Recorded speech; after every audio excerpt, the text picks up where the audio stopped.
I'm going to make it so that the laser can destroy the enemy object. And the way I'm going to do that is I'm going to create a separate object that's going to be a particle explosion sort of effect.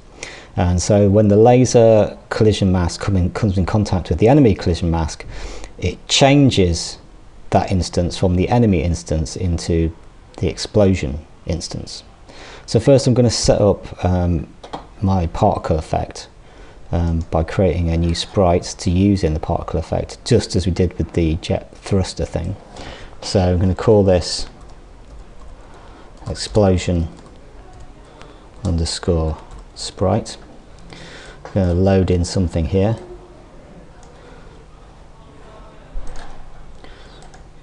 This is this 4-frame animation. So this is this flashing coloured circle basically. I don't need to worry about masks for this. I just want to center the origin and then create the object. I'm going to call it explosion 1 because I'm going to make a separate explosion for the player object. It doesn't need a sprite. I'm just going to create a step event and some code for the particle system. I'm just going to copy and paste this because I've already been through particle systems before, but I'll just run through what's here. So we've got the explosion is the name of the new particle system, part 2 is the name of its parts. I'm using the explosion sprite in the part type sprite. The only thing I've done slightly differently compared to the jet one is I've created the gravity direction to be a random 360, so it'll sort of spin out from the center. And the creation point is going to be X and Y. And when I change the enemy object into the explosion object, it's going to use its X and Y coordinates, so it'll explode where the enemy sprite was. So that's all set up. Another thing I want to do is to stop this particle effect, so as it's timed.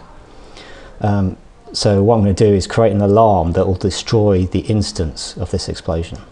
So add an event, an alarm 1, and basically I'm just going to destroy that instance. That's all I need to put for that. Then I need to create my create event and set that alarm. So it'll transfer the enemy object, will turn into the explosion object, and that will last for a certain amount of time. So alarm 0 will equal 5 frames. What I also want to do actually is add a sound to that as well. So I'll go to my sounds, create sound. I'm going to call this blast 1. Open up sounds.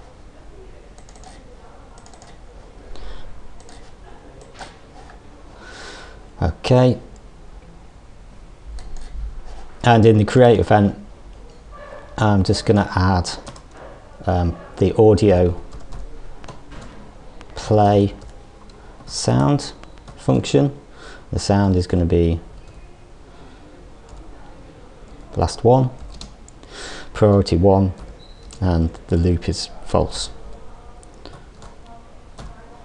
Now I need to set up the collision with the enemy object. So let's open that up. I'm going to add an event which is the collision event, which is down here, and select the thing it's going to collide with, which is the player laser. Add a bit of code. So the hint is shot by player. And what I want to do is change the instance change.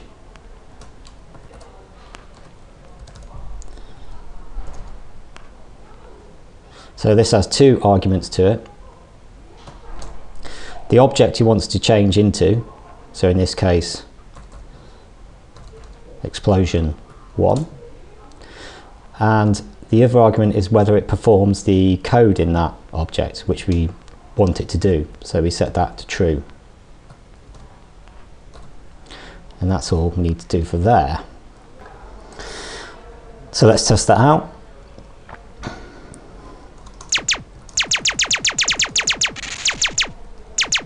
Let's move this and see a bit better. So that seems to be working. There's one more thing we need to do, and that is, at the moment when the bullet hits the enemy, it keeps going and flies through the object. So what we need to do is set it up so when the laser hits the enemy player, it also destroys that instance of the bullet as well.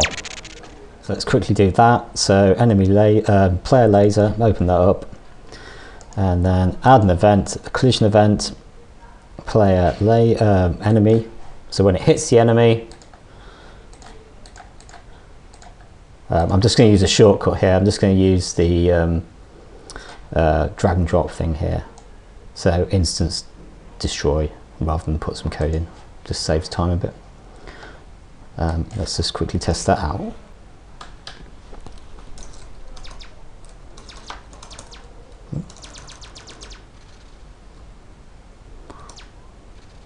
So now the bullet is destroyed when it hits the laser and doesn't go pass through. Because what you could do is set that up as a power up, so there's a different laser that doesn't get destroyed on contact and can shoot through a whole wave of enemies.